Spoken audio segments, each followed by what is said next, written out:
We are live. We are live. Welcome to College Football's Peek Around the Corner with your host, Greg Pflugar. We cover everything in college football. Why? Because we love everything in college football. And if you do as well, please subscribe to our channel. Smash the like button if you like our content. Share the video with your family and friends if you want to support this college football rebel outpost with a donation. Hit the $sign, make a comment, and I will get you a super chat as quick as I possibly can.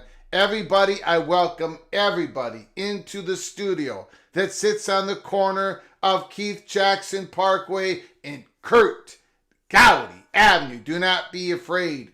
Do not be afraid to be a legend with your comments in the chat room, with your phone calls later in the show. And tonight is Open Line Tuesday night. I've been talking to the little general, and I've said, geez, some of these monologues go way too long. So what I'm going to try to do Tuesday nights, it's going to be open line. We're going to open up the phone calls much earlier and get more people a chance to call in. Lately, we've had some first-time callers. It's been fantastic. So we're going to open up the lines a lot earlier. I don't even really have a monologue. I'm just going to mention a few things that I mentioned today. And when you call in, the floor is yours. Anything in college football you can talk about. Your team, your conference, the national landscape, your backup kicker, whatever. Whatever you want to talk about, I'm going to be listening. And I'm going to go back and forth with you. So, open line Tuesday night, college football's PATC. Now,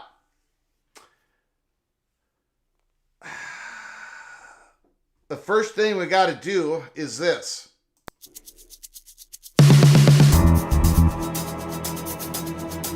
Unfortunately, we got to do Greg the Gold segment.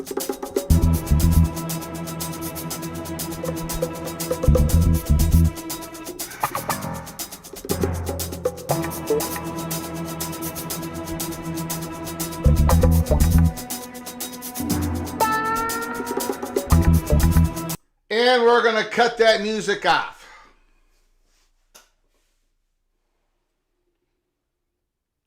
Because it wasn't Greg the Gold. It wasn't even Greg the Cooler. It was Greg the Ice Age. And because it's my show, we're not going to go game by game by game by game. We're not going to we're not going to relive week 1, week 0. We're not going backwards. We're going forward. I was completely decimated. Decimated. Think about it. Think about it. The Gophers missed 2 field goals. Missed 2 field goals. Did not have their best player, Darius Taylor. They're the only Big Ten team that lost the game. 17-1. The Gophers are now a meme. USC's picking on us. Everybody's picking on us. And then the PATC community goes 4-6. You guys, you gals, with your votes, you went 4-6 against the spread. 4-6. That's a 40% winning percentage, and you still kicked my bleep.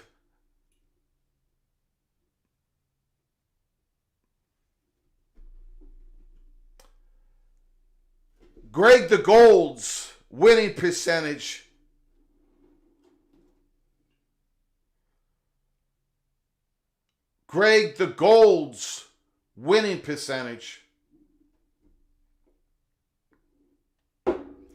is 10%.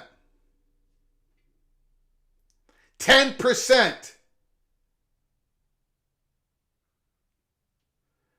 The PATC community had 4 wins, 6 losses. I had 1 win, 9 losses. The only game I got right was Georgia.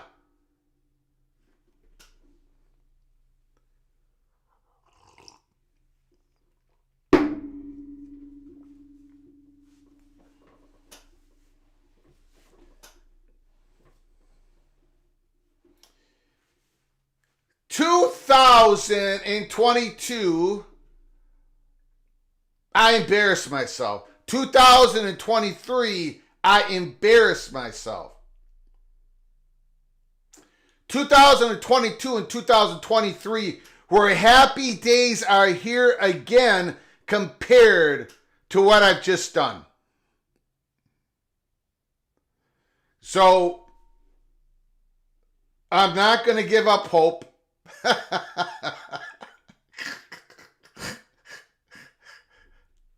I'm not giving up hope. I'm not. Probably tomorrow, we're going to make our selections.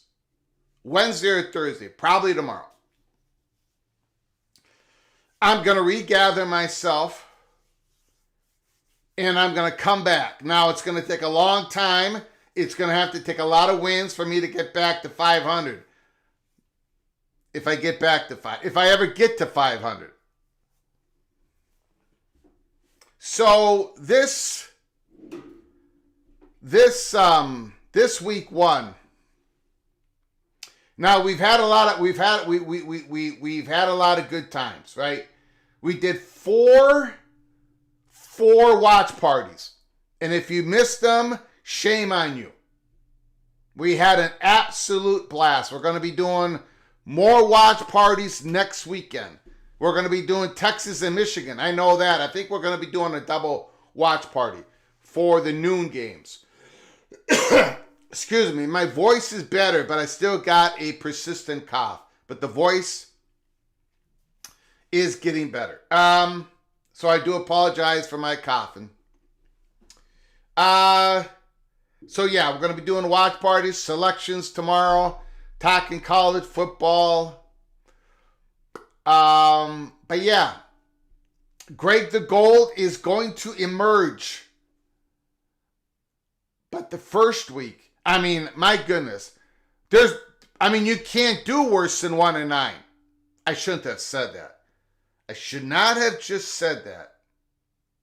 I should not have just said that. Anyways, thank you, Georgia. Thank you, Georgia. Thank you, Georgia. Thank you, Georgia. Else I would have gone 0-10. A few more things. And then we're going to open up the phone lines.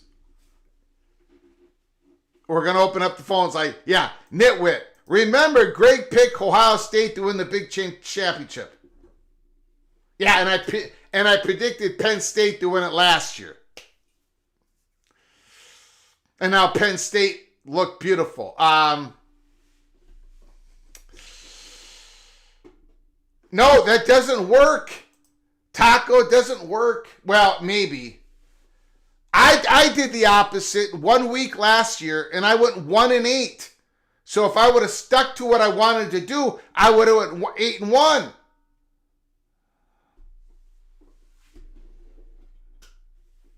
Anyways, we're getting off of that. We're gonna make our selections tomorrow.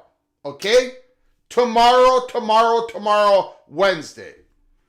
There is a few things I just want to talk about, then we're gonna open up the phone lines real quick. Very short monologue. It's open line Tuesday night. There's a couple things I just want to look. I think maybe some people misinterpreted what I said here earlier today. We did a post game of the Florida State Boston College. If you missed it, go watch it. We had great phone calls. Great discussions on what's going on with Florida State, what could be happening at Boston College. Great discussions. So give that a look if you missed it. But this was my comment today. I said, in this new world of the transfer portal, NIL, salary cap, it's become more complicated to manage the college football roster, your depth chart, and the locker room.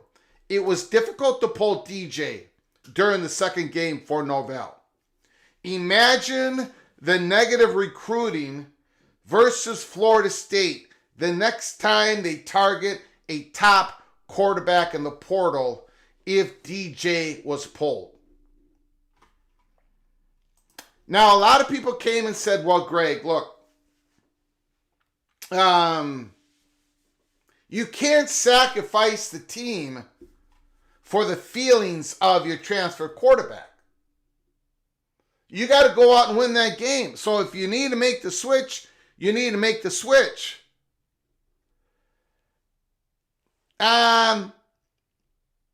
Okay. I agree with a little bit of that. But here's the problem. This world is different than it was the previous 100 years of college football.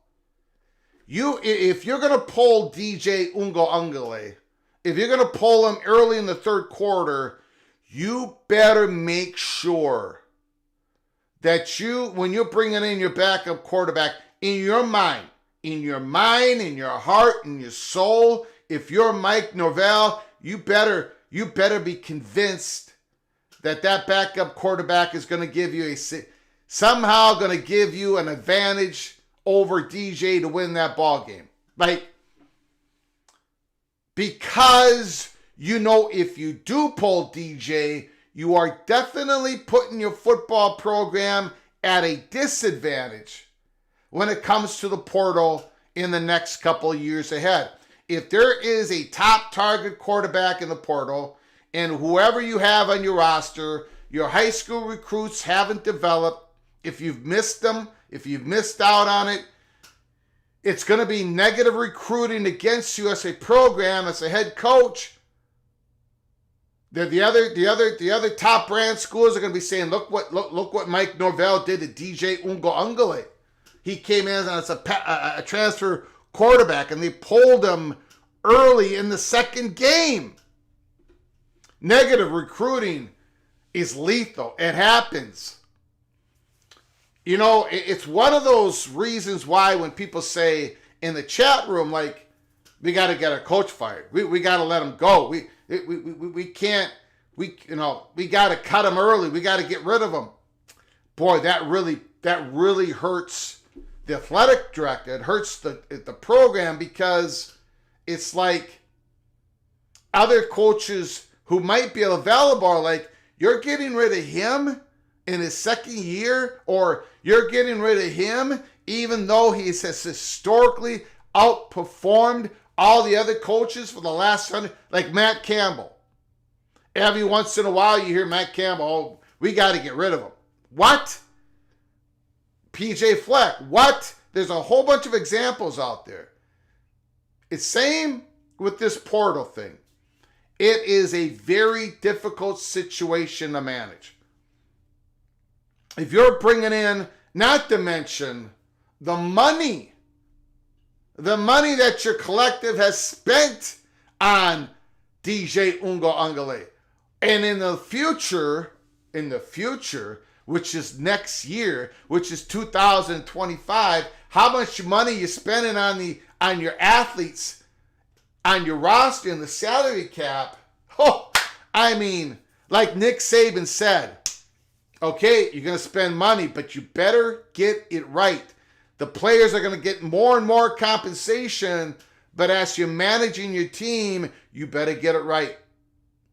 So I'm not saying you sacrifice the team. But maybe I should have worded it a little bit different. It's more difficult. It's more difficult to switch out your quarterback. And some other positions, because you've invested so much into that player or into that position. The money is, you have people on the money perch who are fully invested in this particular student athlete who came to your school. It's more difficult for the quick hook. It just is. Because there's gonna be a cost to that. So you better get the benefit out of it. I mean, here's another thing.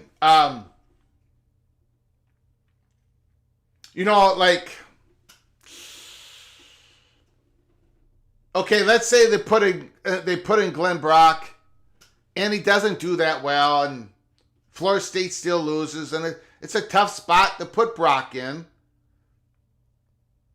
And now you got the third string quarterback who's highly touted,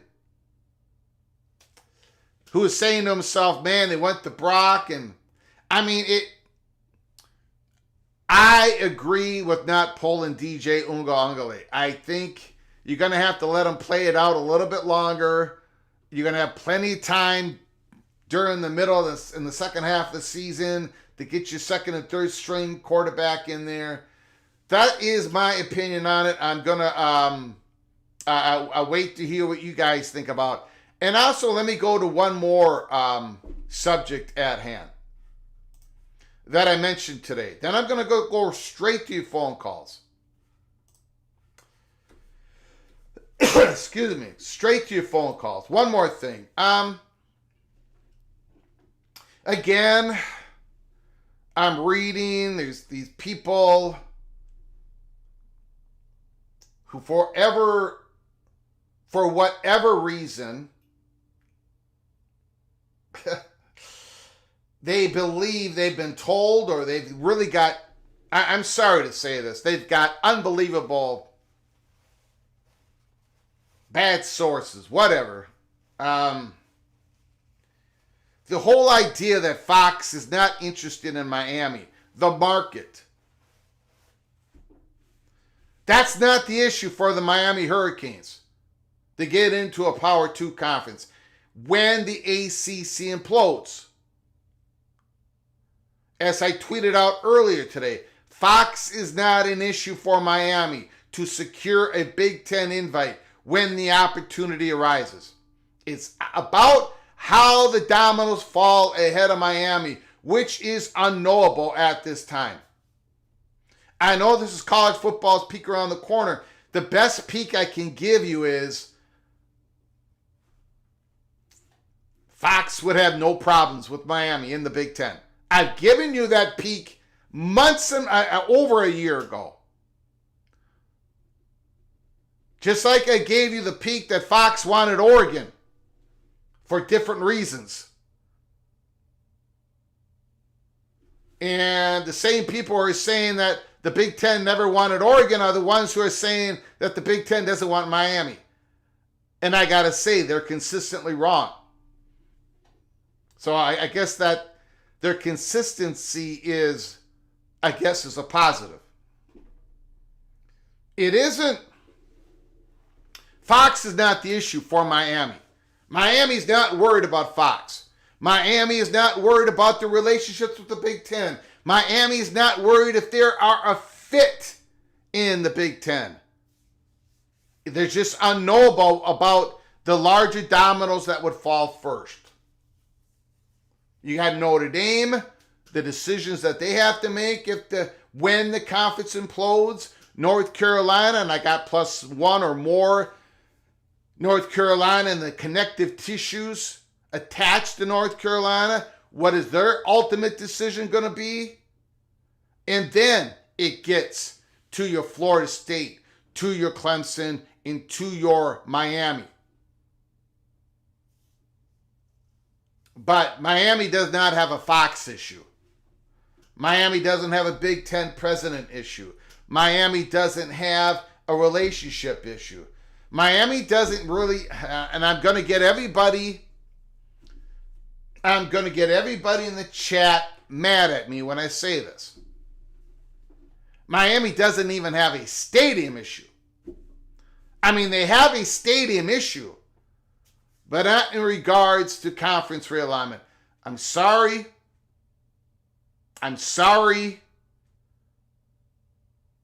but I just told you the truth. Miami has a lot of things going for them. It's just, they just don't quite control their own destiny in this situation. And it looks like Miami Hurricanes are sitting on a big year. It's not going to really affect their value. And Florida State might have a bad year. It's really not going to affect their value. It doesn't work that way.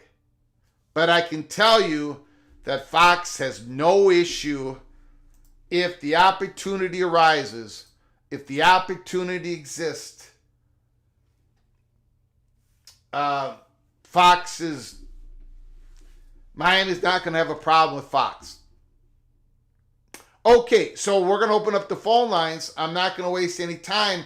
This is Open Line Tuesday. Let's get it. Let's get it on. The phone lines are open. 763-260-1333. Thank you all for joining us. I do appreciate it. The Walking Geek, Larry GM, John Menser, Skaven, yes, Don in Kansas, Dark Moon, LFG, Stormy Cyclone, John Teal, Matt Neeson, Old Dad, Randy Taylor, LFG, Richard L, RT, Jared Jones, Don in Kansas, Nick Kelso, Nitwit. Call from Immaculate. Mr. Hot Guy is on the line. He's very upset with me because I put out a poll earlier, the college football PATC poll, which is not the AP poll. and I had Iowa State just a little bit ahead of those Hawkeyes. Hawkeye, the floor is yours. In that moment, it was more obvious that you were a Minnesota fan. Yes, I am. Even if we go 0-12. Yes, sir. The slight was there. I was like, you've got to be kidding me. Right here. You did not. I'm putting it up on the screen. The Flugar algorithm, the multi-million-dollar computer, spit it out, and it went Iowa State 18, Iowa 19. And I think in the AP poll, Iowa State ended up being like 36. So you're well, close. Greg the Gold is going to teach the AP voters a lesson, baby. All due respect-ish to the Iowa State fans in the chat. It's hate. So I get to have a little fun with this, but I honestly don't think it's going to be even close. And it's not like Iowa's offense is going to blow them away. I mean, there's a big difference between this Iowa team and the Iowa played last week. But still, as long as Kirk doesn't get too involved in the offense, I think they're going to be good. And all right. I think that ISU's a little in between. They're a little in between, right? Like, it's probably not their best team. But I did want to call in actually about the Miami pick because I thought that was very interesting you to put out, and it seems like sometimes people need reminders. And you did say it, like you were saying, it was a while back. Yeah, I've been saying it forever, but yeah, I think go ahead. Yep. I think the best way that I've found to try to explain to people is what you said, dominoes. For people to understand, because people kind of fall back into what they want to know about. But it doesn't change the fact that the way things are lining up, there is going to be a pecking order of actions. And as you said, as I believe and I agree, Notre Dame, the Big Ten is never going to make their next move until they know what Notre Dame is doing. If there's a chance, then they're going to wait. And that's not fair to everyone else. It's not fair to other schools that are deserving. But that's just the reality of the Big Ten, because if Notre Dame comes, they know they can get other schools along with Notre Dame that they might not be able to get otherwise. Does that ring true to you? You know, kind of get what I'm going with here? Yeah, that's one. Yes. Yep. Yep. So for the big leaders, even those who don't really care that much about football, they want Notre Dame because it means they can then get something else. And, you know, we don't have to say any particulars here to know for sure, but I think, you know, if we're talking Stanford's with them, all right? I like to bring up as a showcase of it is like a Georgia Tech. Like, they're not getting in on their own. But there's a whole bunch of people in the Big Ten who would love to have them, who would love to be associated with them, but you need to find some other way to make the networks happy in order for something like that to be part of it.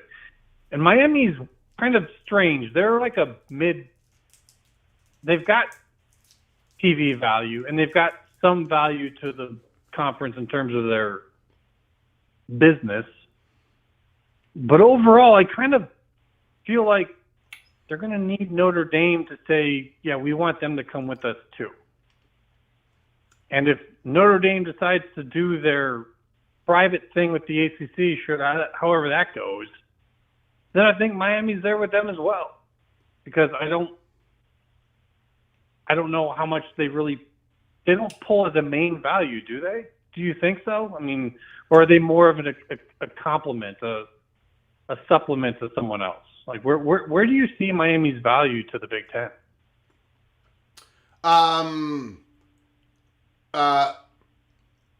Their market. I mean, I've had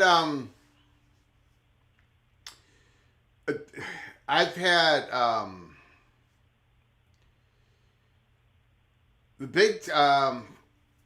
I mean, I've had lots of discussions about Miami. Mm-hmm. I've had some of them here on the show. A lot of it behind the curtain. Um, the national advertisers would love Miami. It would bring it on a diverse market into the Big Ten family. Uh, they can get ringing in some new national advertisers. Miami is a fit. There is no issues and that's why I said earlier, like Florida State's best shot to get to the Big Ten. First of all, work on those relationships, have the dominoes fall to where maybe a Miami and Florida State blend would work to the Big Ten. But, I think Florida State would need a Miami, and Miami would get helped out with the Florida State. But again, it has to do with how the dominoes fall. But it's the market, man. It's the market. I know for a fact it's quite the opposite. To say that Fox is not interested, hasn't approved, no one's approved, Fox is in Miami's corner. I'm telling you guys. Let me remind you. Look, I'm not guaranteeing anybody anything immaculate, but I just want to remind everybody that the place that leaks the most is these media companies to the reporters. It's why I was so dang sure that Oregon was going to become a Big Ten member, within either those 5 months or the next 5 years. The dominoes needed to fall correctly. I listed those dominoes, and it happened. So Oregon got in a lot earlier than expected.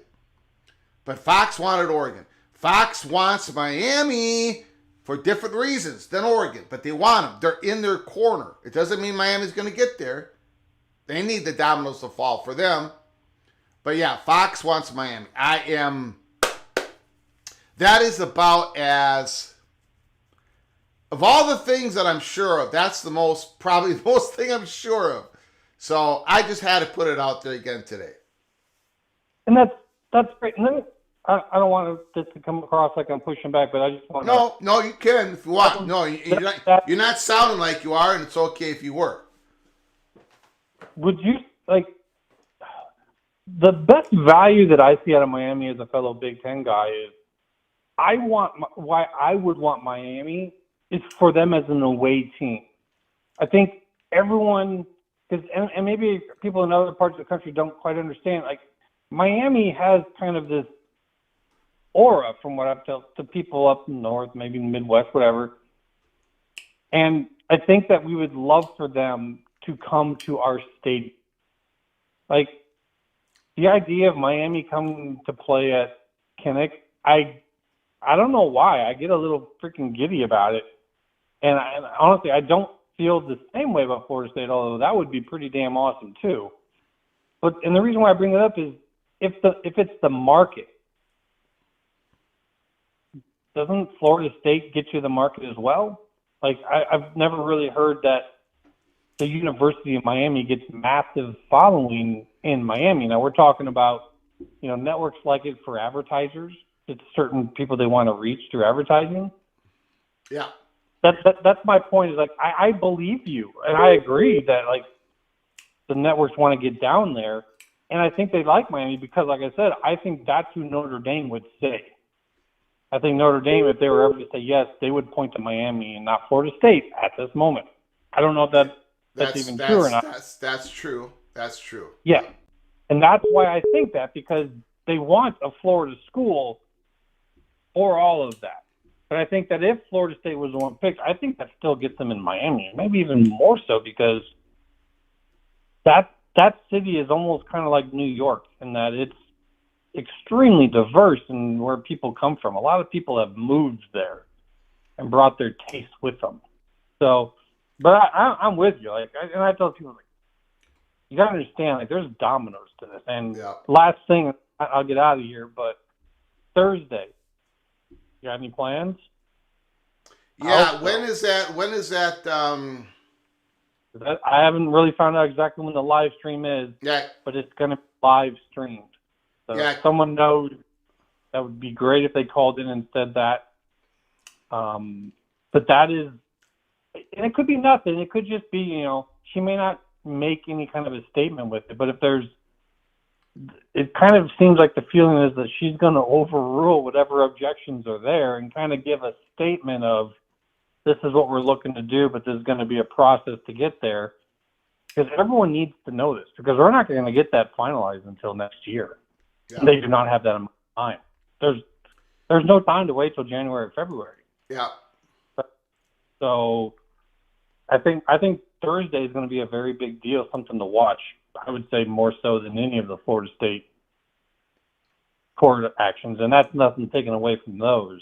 Mm-hmm. It's just this is the next domino. So that's where I'll leave that, and that's what I think Notre Dame is watching.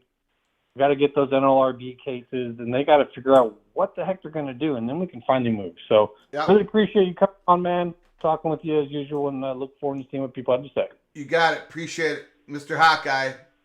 He has forgiven me. He's forgiven me. Kind of.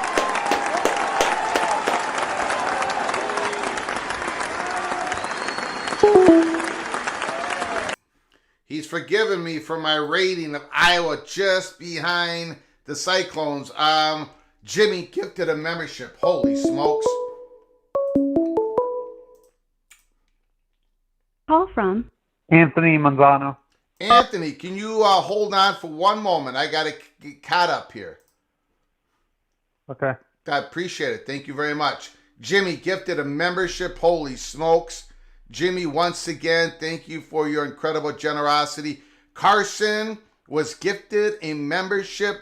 Carson, when you get a moment, please say thank you to Jimmy. Jimmy and Carson, both of you are hereby knighted cloak and dagger.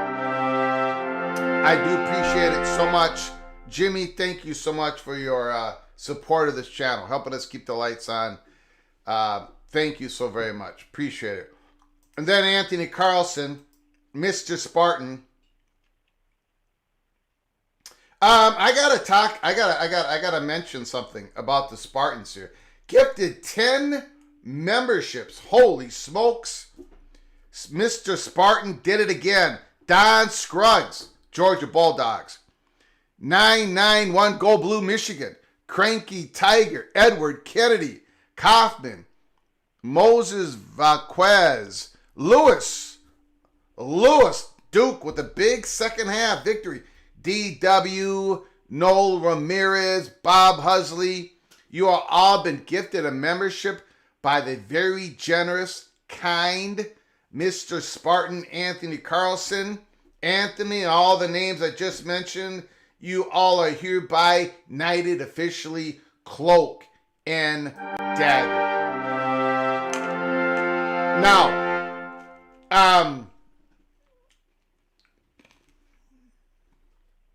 I just released episode 45.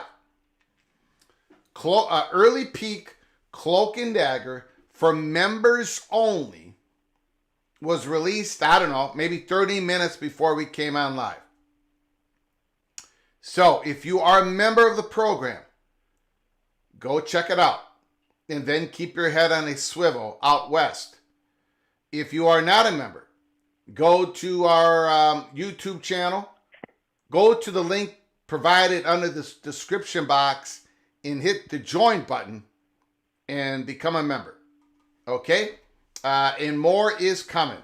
More early peak episodes are coming. And we also did an episode 411 released earlier. Not too long ago either. It was my PATC rendition of Johnny Cash, 9 Inch Nails. Johnny Cash, Hurt. The song Hurt. I sang it, of course, a cappella. Can't have any music behind me. About week 1. The pain of college football. So go watch that. I hope you have fun with that. Don't take it too seriously. Don't get so depressed, but I had to do it. I had to release it. Anthony, I appreciate your... and Mr. Spartan, I'm going to get back to you on Michigan State, Anthony Carlson. Anthony, the caller, I appreciate your patience. The floor is yours. A few of my friends and I were talking about the subject that your previous caller was talking about on Facebook in a Facebook group that we created, and I was saying, besides Miami, like financially and because of the alumni base, if Miami, do you think a conference like the Big Ten would look at a team like UCF to bring into the conference because of the alumni base and the amount of how big that alumni base and the amount of money UCF would bring into the conference and stuff like that? I know that they haven't been consistent in football, and this is all about football, but they have a huge research grant for UCF and a huge alumni base and stuff. Do you think a UCF would make sense for the Big Ten to attach to a Miami?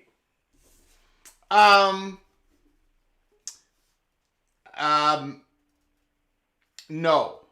And that is not a shot against UCF. It's not. It's a huge school. It's going to be so valuable to the Big 12. It keeps getting bigger. It keeps getting more valuable. The trajectory is straight up. But the Big Ten is sitting at 18 schools. They're sitting on a pot of gold. They are going to be extremely selective. What you just mentioned, UCF, having a big alumni base, that is important. But it's not the most important thing, but it is an advantage. Them being in Orlando, a big market, being in Florida, absolutely. But UCF is not a research university. They don't match University of South Florida. They don't match Florida. They don't match Miami. The Big Ten is incredibly hypersensitive in regards having the school be the right fit. Okay. Nebraska is, Nebraska is a great school for the state of Nebraska. Huge fan base, huge alumni, incredible fan base, incredible value. But they just have not been able to get to be the right fit. So the Big Ten does not want to go down that road again. You know, we fans, we often talk about the difference between Ohio State and Purdue in athletic and football, right? Or Ohio State and Northwestern. Or we talk about the difference, the gap between a Alabama let me finish. An Alabama or a Vanderbilt on the football field. But what these presidents are really thinking about is the gap between the universities in regards to research or academic access or whatever they're interested in. They do not want 20 years from now having some Big Ten schools not be research universities and the other ones all be gigantic. They don't want that gap. They want commonality. They want all to be part of this big research consortium. And so therefore, being the right fit is crucial for the Big Ten presidents right now. So UCF is a great school, growing value, but they're never going to bump ahead of Miami. They're never going to bump ahead of Florida State. Even a Florida State. Go ahead. But I'm not saying bumping ahead of Miami or Florida State. What I'm asking is, you're saying their trajectory is going up, but I thought I read somewhere where the Big Ten, if a school was far behind in research, the Big Ten actually helps them catch up with the other what is it called? The other schools in the Big Ten because of the profit sharing within the conference. Mm-hmm. Don't you think it would help a team like UCF if with a backing of a Big Ten, being that they care so much about the members? And I think that's what the Big Ten schools talked themselves into when they brought on Nebraska, and they flatlined. Their research has absolutely flatlined. Now they're trying to they're trying to reestablish themselves. They got a new named interim, or he's going to be the new president. He's Dr. Gould or whatever his name is, and they're going to try to combine the campuses. They're not going to go down that road. You got to be made ready. You've got to be an absolute fit. It doesn't mean you have to be AAU, but the chances are you're going to be AAU. But you got to be a big, valuable, impactful research university that is institutionally committed for the next 100 years. They know that you are not going anywhere when it comes to being a research university. University of South Florida is much bigger, impactful research university than UCF. USF would be ahead of UCF in the Big Ten. So it doesn't mean that UCF is not of great value. It just doesn't fit in the Big Ten. Since we're talking about research, I'm not sure this would make sense. How about a Baylor? They're a big research university. Not a fit. None of the big research universities in the Big 12 fit the Big 10, is what you're saying, in general? Like a TCU or a Baylor or a Texas Tech with the research that the Big 10 does?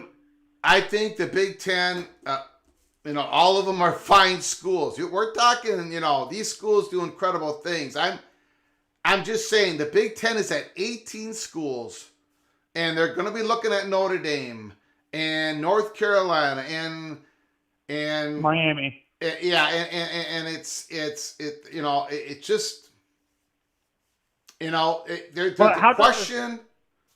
the question is go ahead. But what confuses me, people say Florida State fits. What research do they do that fits what the research that the Big Ten as a whole does? Like, how does Florida State make sense with the Big 12, the Big Ten? What research is it that they do that actually makes them a great fit for the Big Ten? That's what confuses me when people say that the Seminoles would be a great fit in the Big Ten. Well, Florida State is an emerging research university. I mean, they've increased their research expenditures at a much higher percentage than Nebraska has in the last 12 years. And Nebraska has been in the Big Ten for most of those past 12 years. Now, in Florida State still is not really considered a fit. Not at this point. That may change. Florida State is working on it. Florida State, when they're able to have first party talks with the Big Ten, they can't have it now, but when they can, Florida State's going to try to convince the Big Ten that they will be a fit. But right now, among the Big Ten, they're not considered a fit. That's why they're not one of the top targets for the Big Ten. But I appreciate the phone call, Anthony. We got other callers lined up. Before I go, actually, Greg, this is another question applying to what we're talking about. When it comes to what we're talking about, like, let's say the Big Ten and the SEC continue adding more brands that fit what they're looking for in their conference. Like for the Big Ten research, do you think they start slowly and surely eliminating the bottom feeders of the conference and having them go to the AAC or a rebuilt ACC? I'm sorry. Who's going to get rid of the bottom of the conference? No, what I'm asking is since the SEC and Big Ten are slowly trying to move away from the NCAA and start their own championship thing, do you think eventually once they start adding more bigger brands that fit what they're looking for in their conference, do you think they start slowly and surely moving the bottom feeders of the conference that don't really help them with football or any sport and stuff like that? Because let's not kid ourselves. These realignment talks are having to do with football, and some of these bottom feeders don't seem to care about the football programs and stuff like that in these conferences. That's why I was asking, do you think the continuation of adding brands that fit in those conferences, do you think they start slowly and surely eliminating the teams that are not caring about funding their football program or their sports in general? I'll take your. I'm going to take your answer off the air. Okay. Okay. Appreciate it. Thank you. Appreciate it.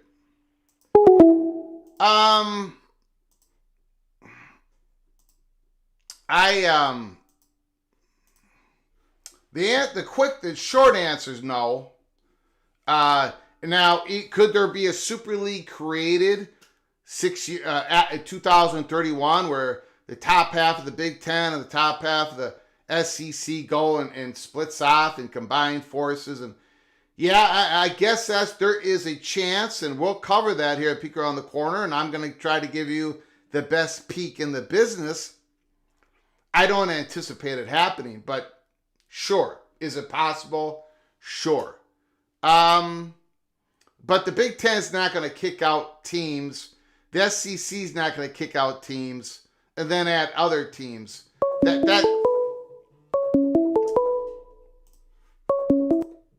Call from. Turn to Dave. Is it Dave? Yep. Dave, can you hold on for a moment? I'm going to finish answering this question. No problem. Appreciate it. Yeah, I mean the SEC. The SEC is not going to kick out Vanderbilt. Sorry, they're not going to do it. I don't know what else to say about it. I really don't. I mean, you say realignment's about football. These presidents want to rub There's no chance Vanderbilt's going to get kicked out. And if you don't believe me, go to Vanderbilt. Go to the campus. You think they're kicking out Vanderbilt? The SEC has enough football programs, football factories. They're going to be fine. The SEC is going to be absolutely fine. Right? They're not going to kick out Vanderbilt to bring in a football and I don't even want to mention the school because it sounds like I would be ripping on the school. And of course, Vanderbilt has a great baseball program. And look, some of these schools, a lot of these schools are investing in football. But they're not going to beat the Buckeyes and the Wolverines and the Nittany Lions and the Alabamas and the Georgia very often. So they're not going to have big records. Well, guess what? The school that you would bring in to replace Vanderbilt ain't going to have that great a record either. Then none of that is happening. None of that is happening. And if you notice, the SEC has been bringing in these valuable research universities. Texas A&M, Missouri,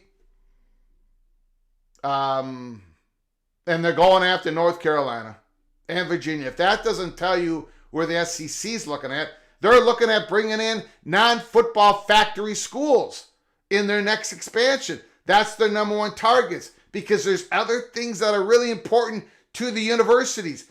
That is attracting and getting more and more students as we go into the student apocalypse of 2025, where the number of eligible high school students to enter in college drops dramatically per all the demographic tables. Again, this is nuance. We're talking about nuance here. Football drives the bus, but there's a whole bunch of other things going on. And so that's the best way I can answer. Dave, first of all, Dave, I'm sorry. Can you hold on one more second? I have failed. I have failed. I apologize. Ricky, I apologize. You gifted a membership. I did not get to it right away. And I don't know who you gifted it to. I don't know if I can even see it. I apologize, Ricky. You are Ricky, and whoever got the membership, please say thank you to Ricky. And both of you are hereby knighted, officially Cloak and Dagger. And please, everybody, if you are a member, go check out episode 45. That was dropped about an hour ago. And then keep your head on a swivel. And then if you're not a member, go to the description box below this live show, and there's a link provided where you hit the link, you go to our YouTube channel, and then hit the join button if you want to become an early peak Cloak and Dagger member. Dave, thank you for the patience. The floor is yours. Yes, sir. Appreciate it. I wanted to just kind of continue to unpack a little bit what you're saying about Miami. For a while, I thought Miami would be higher up on the pecking order than FSU for most of these Big Ten presidents, and pretty clearly, and kind of the things that you were just talking about, whether it's the market, massive airport, thriving market, and one that, contrary to what Immaculate was saying, Miami dominates pretty heavily in South Florida. It is not, if you go down there and you spend considerable time, Miami is the preferred school in what we would say is the Tri-County area there of Miami-Dade, Broward, and Palm Beach. As you get into Palm Beach, there's definitely a lot more Gators and some Seminoles, but it would kind of go in that pecking order down there where it's, you got Miami, you have Florida, and then you got Florida State. But it just feels like what the Big Ten has done, both in getting the USCs of the world, or even going and getting a Rutgers or a Maryland, that they're looking at massive markets that they're trying to pull in. And maybe that was just the previous regime of thought, but definitely is more enticing. And I think I'd heard you mention this before, but that, one of the things that Notre Dame, amongst all the issues that Notre Dame has with Florida State, and this is not a secret amongst even a lot of other schools, is that Tallahassee is a really difficult place to get in and out of. It's the type of place that if you're flying from Miami to Tallahassee, you have to connect either in Atlanta or connect in Houston to get to Tallahassee, which is an 8-hour drive. When you kind of look at the AAU status, of course, like what would it be, maybe other than maybe some TV ratings and some kind of recent success in football that Florida State's had in comparison to Miami, but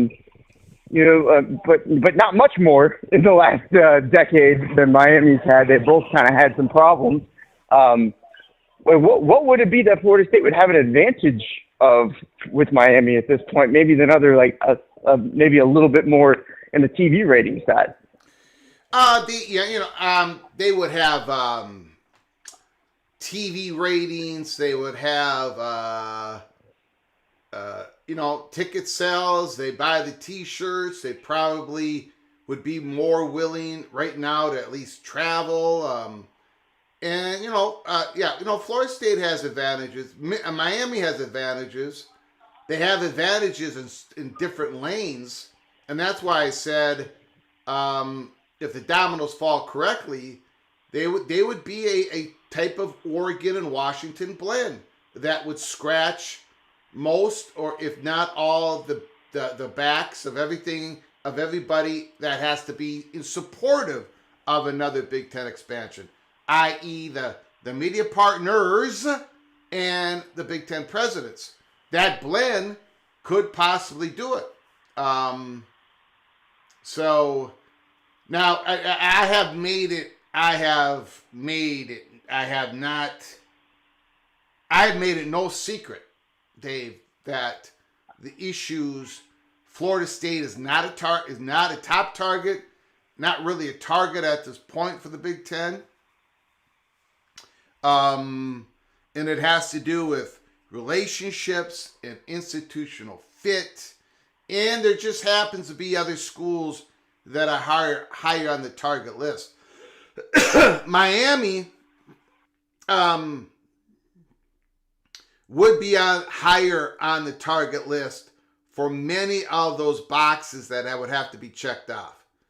And it has absolutely nothing to do that Miami looks to have a good football team this year. I was saying it last year and the year before, and the people behind the curtain, the reporters, would tell you the same. They basically, some of them have told people in their articles, if you read it real close, but a blend of Miami and Florida State would work, but then again, there are dominoes ahead that probably won't get to that point, but we'll see. I mean, that's a total hypothetical, just the kind of a fun counterfactual of sorts. But if the Big Ten had the opportunity to poach the SEC and say they could pick from whoever they wanted, who would be the most highly valued of the SEC properties for Big Ten presidents at this point? If they could just have their complete choice, would it be Texas and Florida? Would that likely be the choice if they were going? What would be? Either Texas, Florida, or Georgia. Right. And Georgia's not an AAU member, but they are kind of increased their research, and of course are in the heart of near Atlanta there. So it would be probably Florida or Texas. Texas, Florida, and I would throw Georgia in there. Look at Georgia's research. It's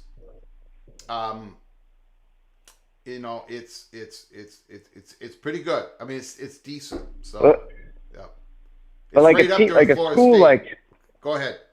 A school like, for example, say an LSU, that would not be a fit due to their academics and their research in those issues. No.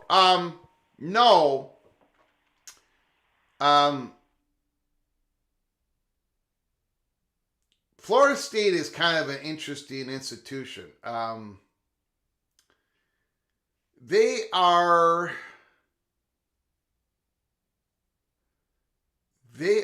kind of a rebel within the SEC.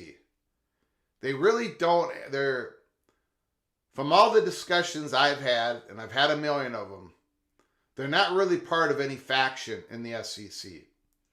They're kind of like a Nebraska in the Big Ten. They're just out there.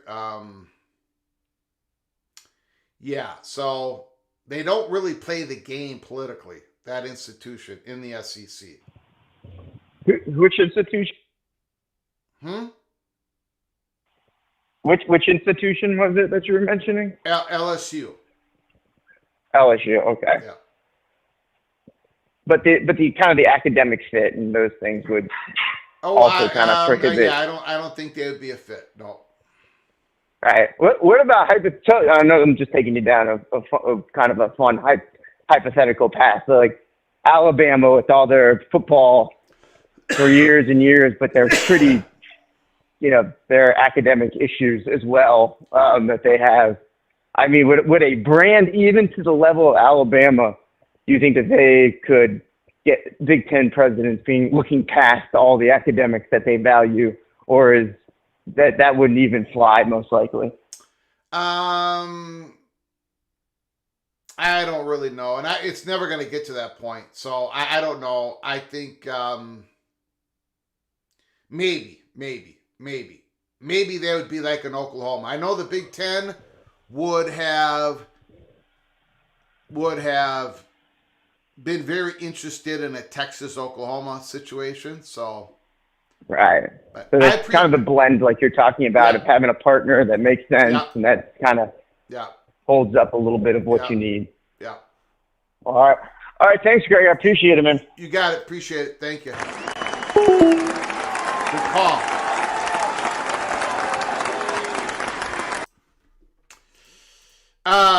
Preston from Greensboro, North Carolina. UNC beat Minnesota. So we're on the way to football prominence, sir. I must have given North Carolina a elbow during my speech there. Preston from Greensboro, thank you. Call from Rick? Rick, can you hold on for just a moment? Yes, sir, I I can. appreciate it. I got behind again. Preston from Greensboro, thank you so much for your super chat. Again, congratulations on the big victory. Look, I don't know how much more complimentive I can get of North Carolina. I got them as the biggest domino piece besides Notre Dame. So, North Carolina, we'll see how they perform with Connor Harrell as the quarterback. Thank you so much for your incredible generosity. Big super chat. Thank you so much.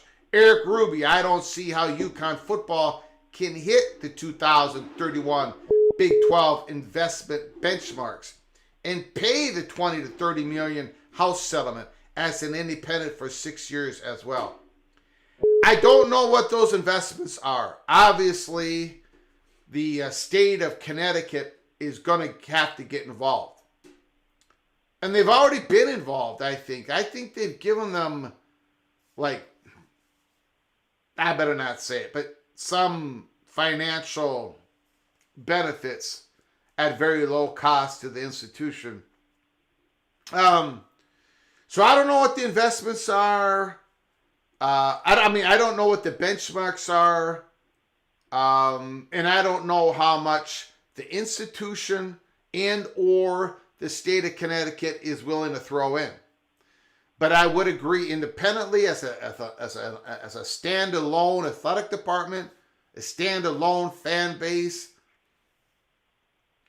Yeah, it would be very difficult, Eric Ruby, to see UConn be able to meet those benchmarks. But again, I don't know what the benchmarks are, and I don't know what the state of Connecticut and the institution is willing to throw in. I think they're probably willing to throw in a lot for the Tots to get to this point. I would love to hear their plan on their stadium. Are they going to renovate it? Are they going to build a new one? Is this part of the investment benchmarks that UConn has to hit?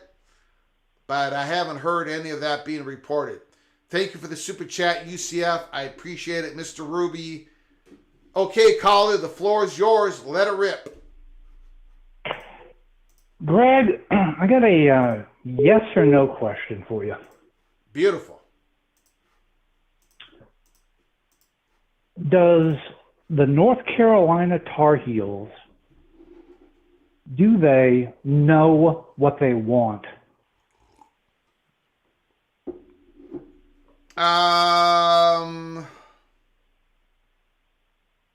No, I don't know if they know what they want. I think the UNC and the border regions, Bubba Cunningham, I think there is the belief that they're probably going to have to move out of the ACC. But as we've reported, the border regions is split but leans SEC. I think the Board of Governors has the power, so it might not even matter what the UNC Board of Regents want, because the Board of Governors is probably going to make the decision based upon the financial plans that the Board of Regents presents to the Board of Governors based upon their meetings, first party meetings, whenever that happens with the Big Ten and the SEC. So I don't even know how much it even matters what they want, which is crazy.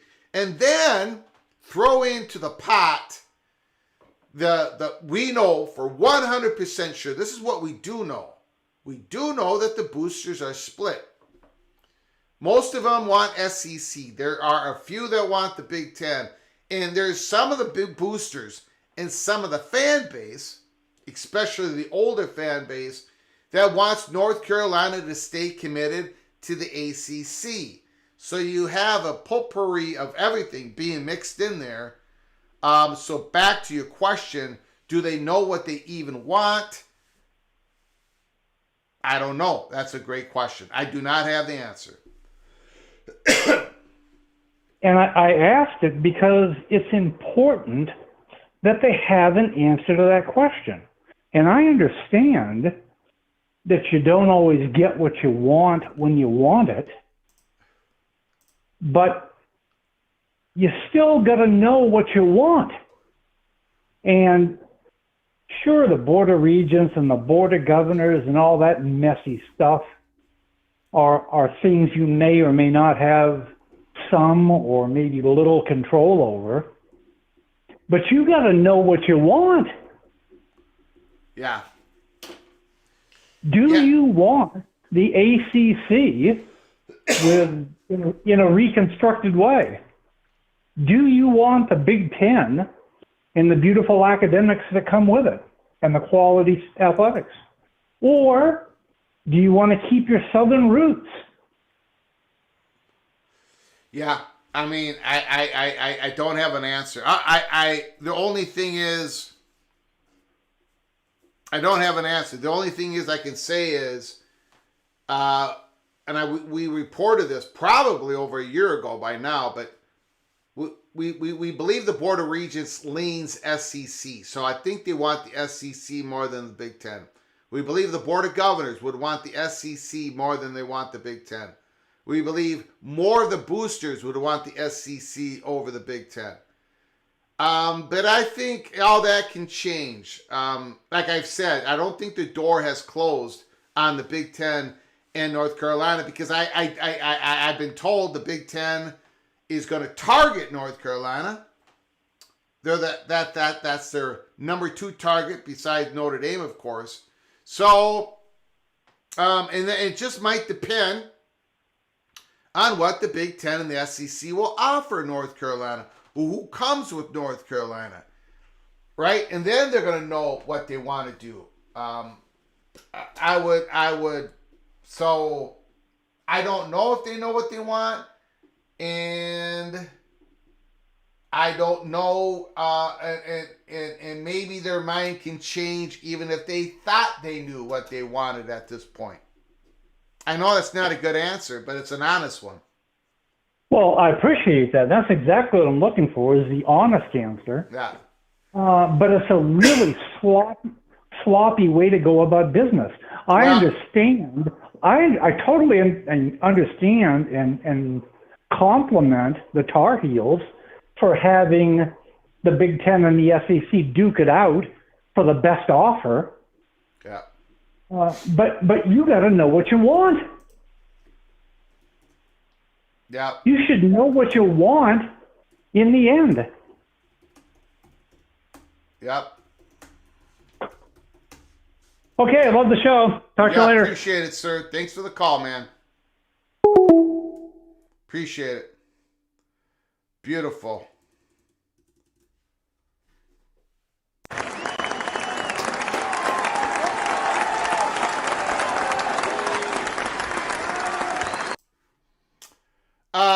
Graw, yeah, I would agree. I would like to talk football, not realignment. We talk about whatever the caller talks. This is Open Line Tuesday.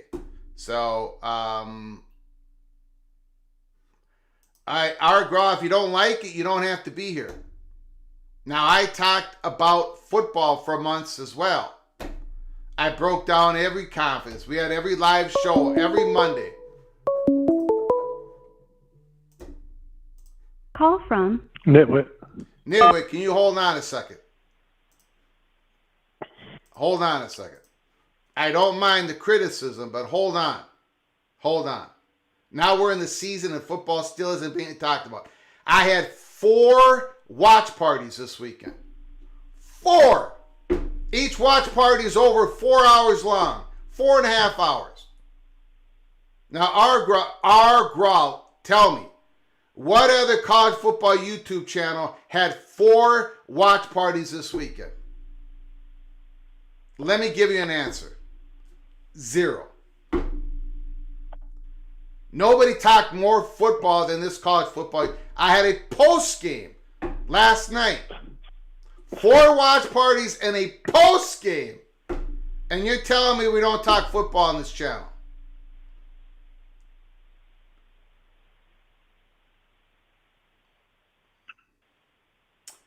And again, when a caller calls this program, the floor is yours. It's theirs. Whatever they talk about, I'm going to talk about it with them. Period. And there's not enough college YouTube channels that have an open line. Look, and I'm going to make this perfectly clear. This college football YouTube channel is not for everybody. It may end up not being for anybody. But this is how it is. When a caller calls the show, the floor is absolutely theirs. I hope that answers all your comments in the chat room. But to say that we haven't been talking football, my God. Over this weekend, I've been in the studio talking football every single day. Ask the little general. Ask anybody. My goodness. How many hours? I think I spent one whole day total, if you count up all the hours. Nitwit, go ahead. The floor is yours, sir. How's it going, Greg? Hey, you do a great job. I just Doing good. Thank you. Great show. Man, I want to call in and kind of correct some of these national pundits out there. I've been hearing Georgia's win was a big win over Clemson and all this BS. So let me just set the record straight. The biggest win this weekend was USC over LSU. The second biggest win was Notre Dame over Texas A&M. The third biggest win was Penn State over West Virginia. What are we doing here? Here we are. We knew what Clemson was. We know what direction that program's headed in. So it's not a big win. Georgia's over Clemson is not a big win. We got to get ESPN and these national networks out of this hole. I've heard more about Colorado. They were even bringing up Tennessee today. Like, what? I mean, why aren't you talking about Notre Dame? Why are you not talking about USC? Why are you not talking about Penn State going into Morgantown and dominating that game? So, and I also heard, I want to get your take on this. I know we're talking football here, but before I get there, I think the biggest game next week is going to be Texas and Michigan. I think Texas is going to blow the doors off of Michigan. So, anyhow, heard something interesting, and it kind of goes to realignment, but I think some of these networks are kind of made me think all day after I heard all this, because I heard a clip on the Pat McAfee show where they were talking about kind of like after Penn State, West Virginia, and Kirk Herbstreit was on there talking about, he said something that really made me, it's nice to see West Virginia playing who they should be playing. That kind of hit me. Like, what are you talking about? Here's one of your number one personalities kind of saying this out loud. And then I heard Colin Cowherd today talking about, the Big Ten and how these teams have impacted the Big Ten. He talked about how college football for the last decade has been a regional Southern sport. He didn't even really cover it that much because it's just SEC country. So it's kind of cool that I'm sitting here looking at it right now. And I know we kind of went back and forth in the chat, but you and I have going back, and every time I've called in, I said, this is about eyeballs in the future. If you're going to invest that much money, you better bring eyeballs to the TV, and these conferences need to get it. They need to get it. You cannot have the most populated area in the country be left out of college football. You can't. You can't have the Northeast just sitting out there and Penn State just playing Midwest teams all the time. You can't have West Virginia out there. I mean, you're leaving money on the table. You're leaving eyeballs on the table. Like, that's what I mean about this next thing about realignment. Somebody better get their heads out of their asses and figure out what's this future of college football going to be. Penn State should be playing West Virginia. They should be playing Pitt.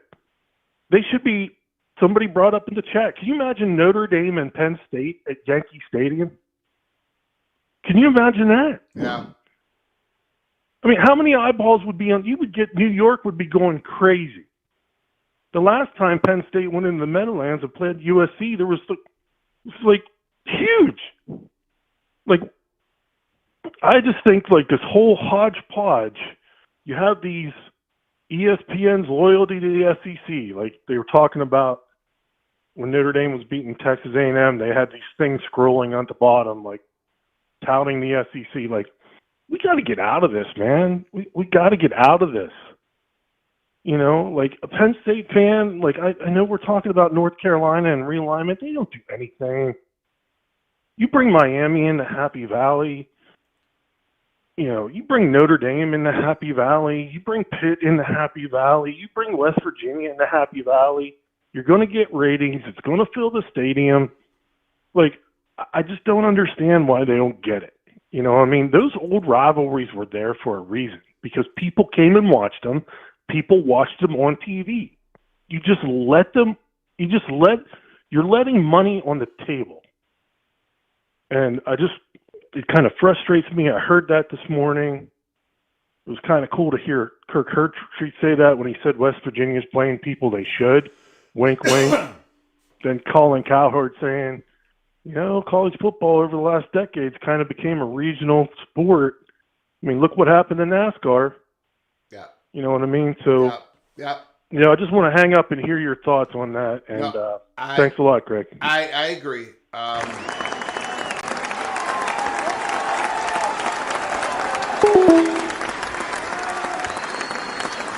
No, I mean, I agree with everything you just said.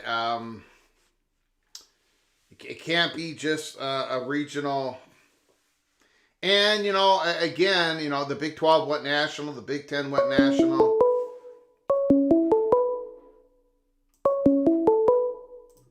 Call from Jeff, crab cakes and football. Crab cakes and football. Can you hold just one moment, please? Yes, sir. Yes, sir. Rock and Rant, I think he meant more the callers, not you, Greg. Well, he said this channel has talked about nothing but alignment for months. Now we're in the season and football still isn't being talked about. So he took a shot at the channel. Now, you can take a shot at the channel, but you better not miss. I mean, we're in the season and football still isn't being talked about. You can go to my YouTube channel. You can count up the many hours. This is week 1.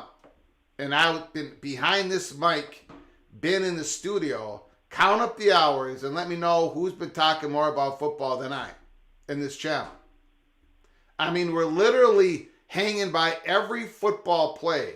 We did double watch parties. I mean, I'm talking about every player and every team. I mean, it's, and then for months, we did breakdowns of all these. I mean, I got notes. Go check the YouTube channel.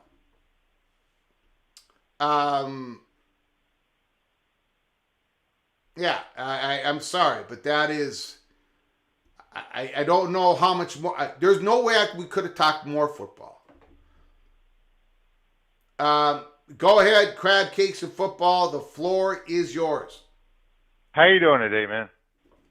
I'm doing good. I'm doing great. How you doing, sir? Maryland looked great. Billy Edwards Jr. looked great. He threw over 300 yards. The running game, Henby, the offensive line. Holy smokes. I think we held back. I don't think we showed anything. I think we tried to make it as vanilla as possible, too, which is probably a smart move. Yep. But I'm actually, I've been on Twitter all day long lighting up about these preseason polls. I wish there's a way to get ESPN's hands out of it and get rid of these preseason polls.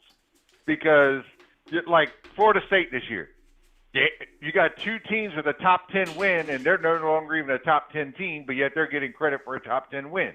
When it comes down to the end of the season, when they sit there and go for bowls and everything else, what's everybody going to say? Oh, Boston College and Georgia Tech got a top 10 win, but they're not a top 10 team. I wish there was a way for them to just go two weeks, week 1 and week 2, At the end of the second week, you got 2 weeks to go by, rank them. I mean, the name of the game is going to fix itself. Texas versus Michigan. Who cares if you got a ranking in front of it? Everybody's going to watch it. Texas A&M, Notre Dame. Everybody's going to watch it. LSU, USC. Everybody's going to watch it, so forth and so on. So I don't think you need a ranking in the front of it for the first 2 weeks. I think that make things a lot fairer for everybody involved because there's too much SEC bias. SEC bias, first off.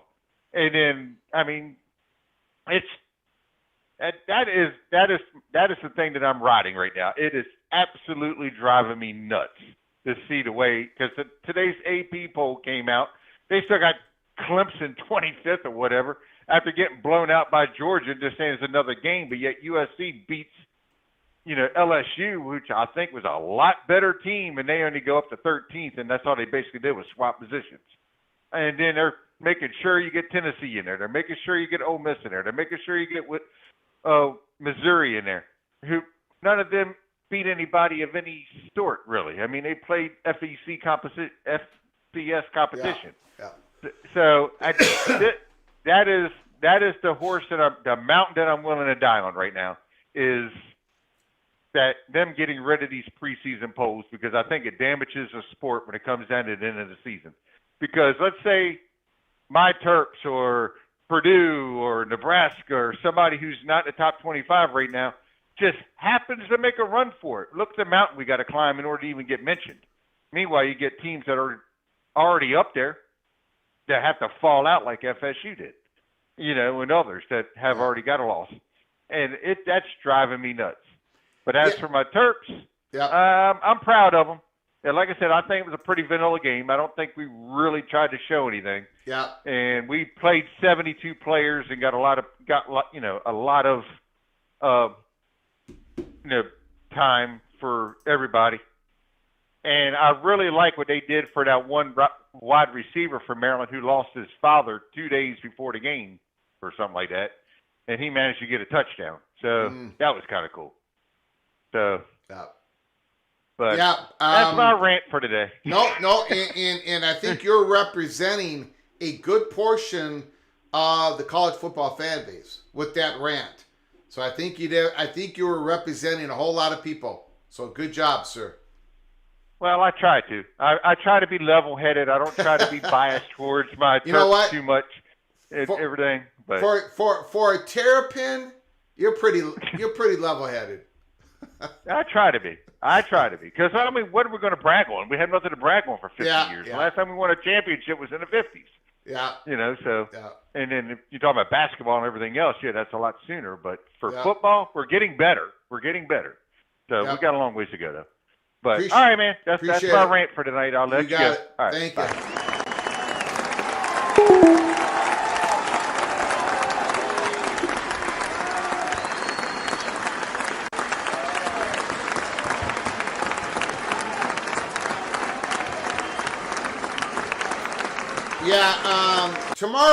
Tomorrow, Wednesday, we are gonna be we're gonna be talking about week 2, the week 2 games. So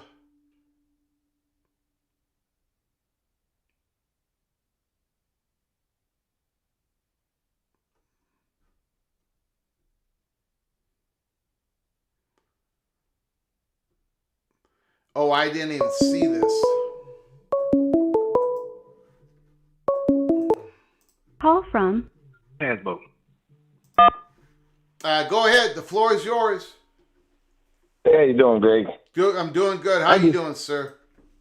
I'm doing good. Been a while since I called. I just wanted to call once again and thank you for a quality show. I listen to them all the time. I just haven't been calling in lately. No problem, man. Just wanted to take a minute and do a public service announcement here. Apologize to the rest of the Big 12 for my Mountaineers.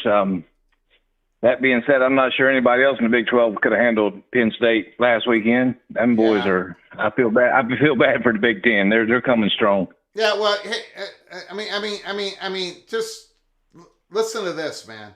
My beloved Golden Gophers. Later in the year, they're going to have to play Penn State.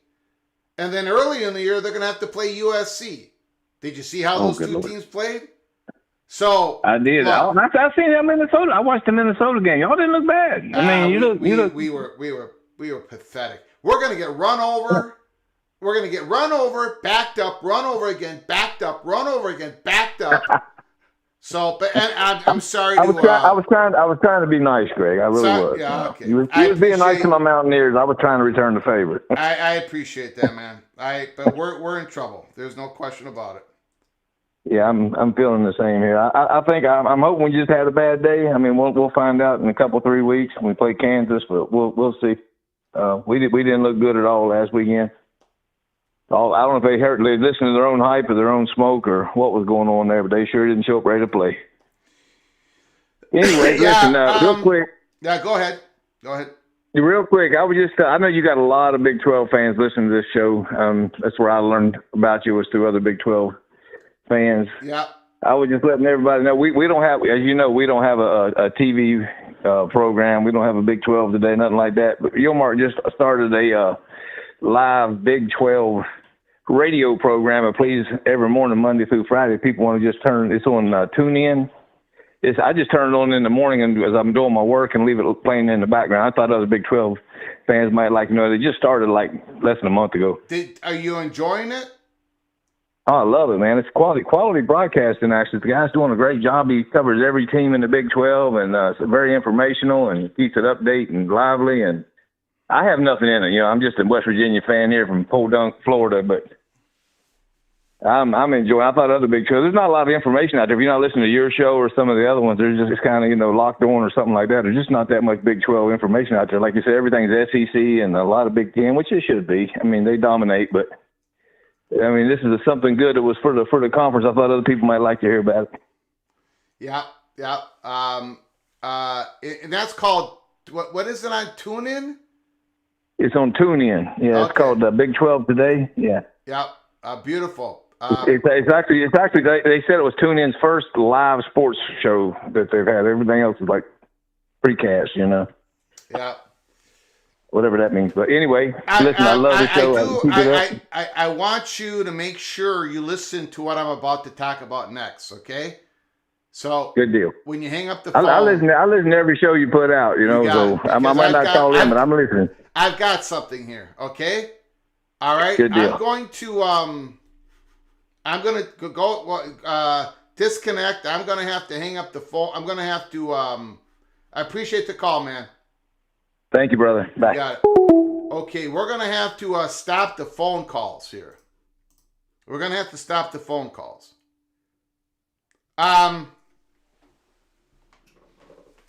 So a couple weeks ago, I reported here at Peek Around the Corner. I gave you a peek around the corner, and I pushed the envelope as far as I could push it.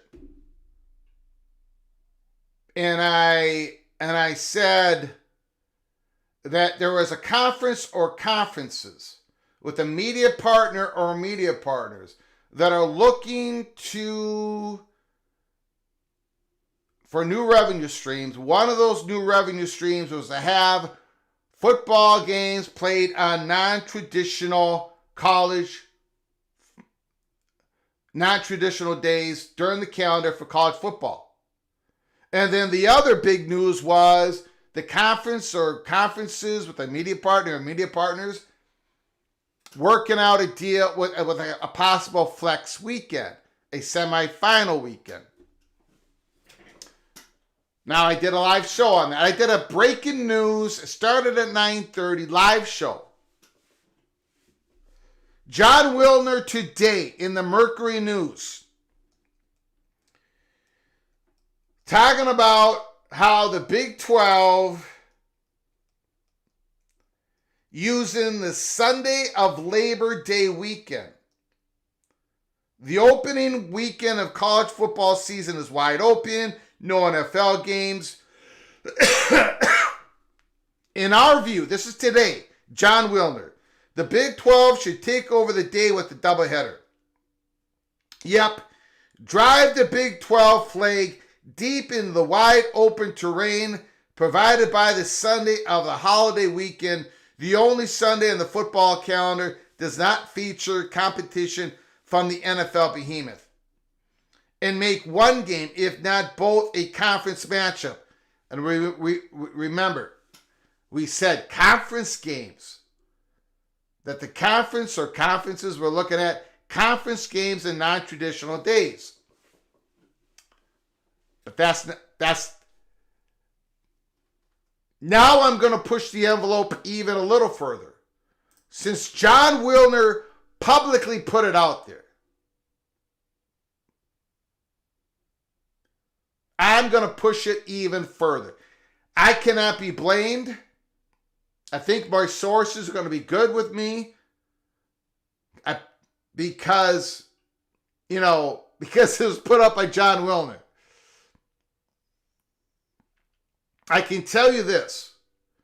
It's not just that Sunday. It's that Monday, the Labor Day Monday, and it's not just prime time. In other words, use that Monday, Labor Day, which was yesterday, as Big 12 conference games. Fox.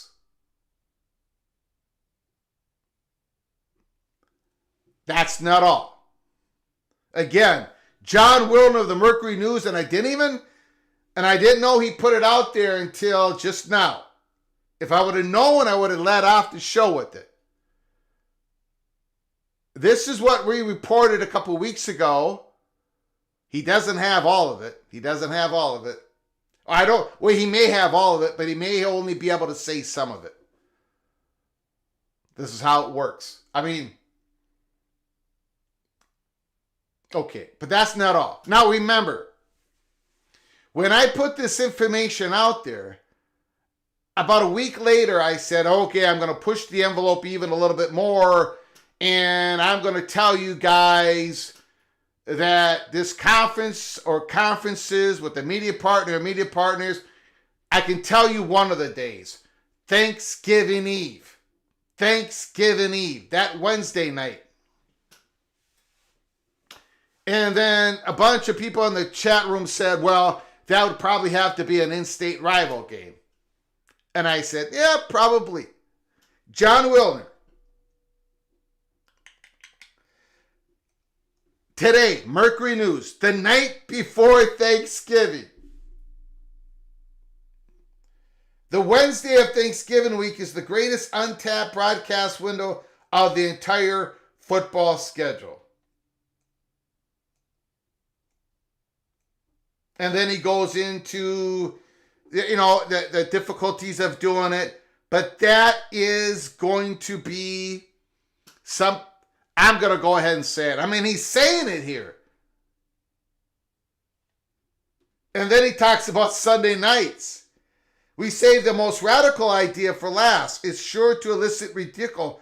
The Big 12 should play a handful of games each season on Sunday evenings.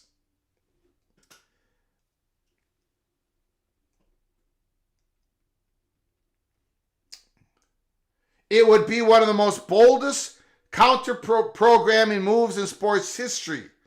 For Sunday night, ratings on NBC are stellar, but could a large portion of the Big 12 audience be receptive? Perhaps. Then he goes on, let me see if there's any more.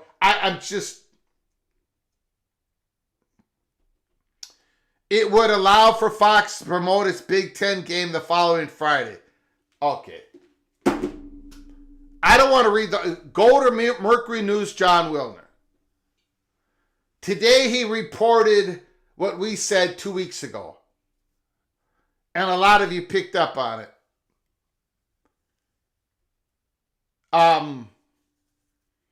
Brett, and remember I said it was in deep discussions. John Wilner is putting this article out there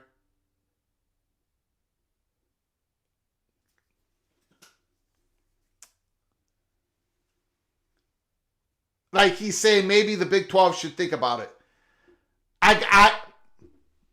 I got a feeling that he knows a lot more than what he's put up there, because this is exactly what we've been told.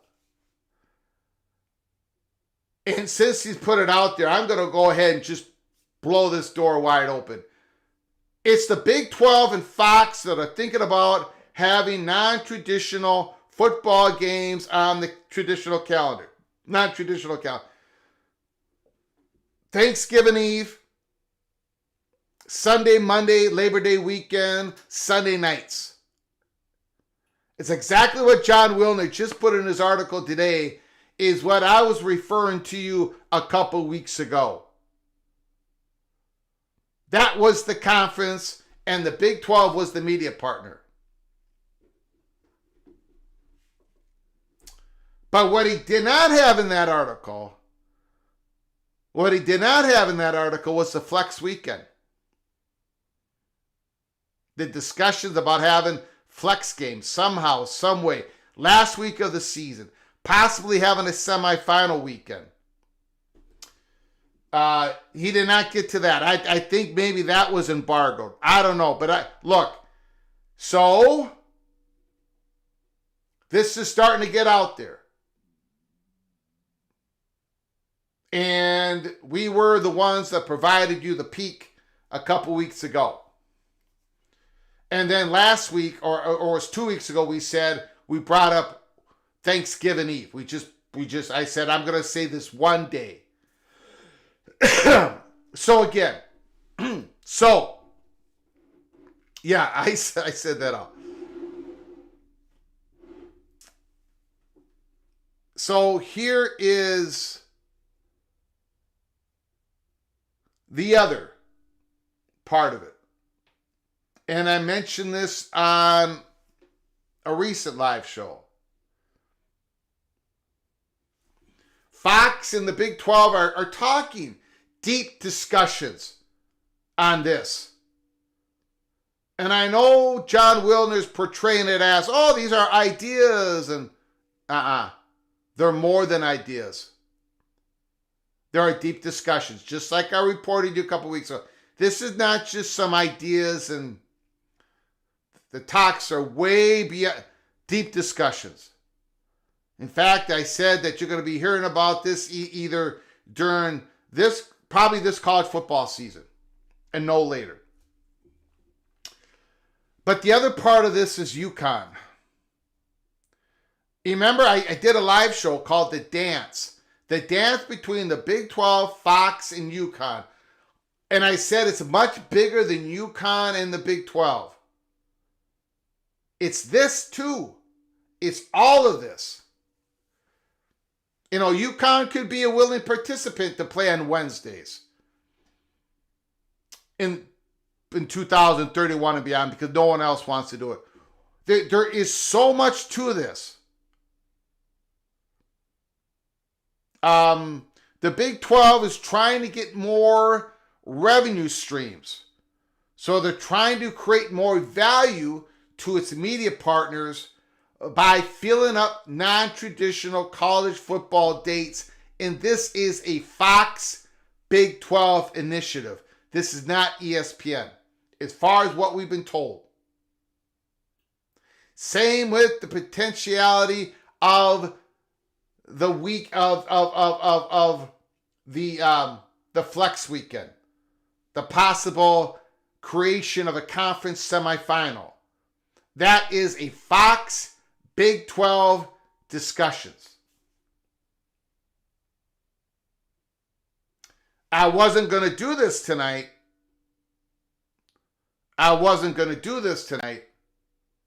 But John Wilner just put it out. John Wilner put it out there in an article today. And what he put out there is exactly what we were told 2 or 3 weeks ago. And we gave you the best peek that we could provide at the time. How it all comes out in the end, I don't know. But just more evidence of Brett Yormark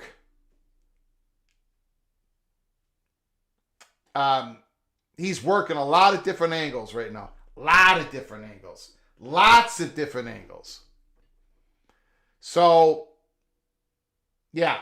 So I'm really glad John Wilner put it out there because holy smokes.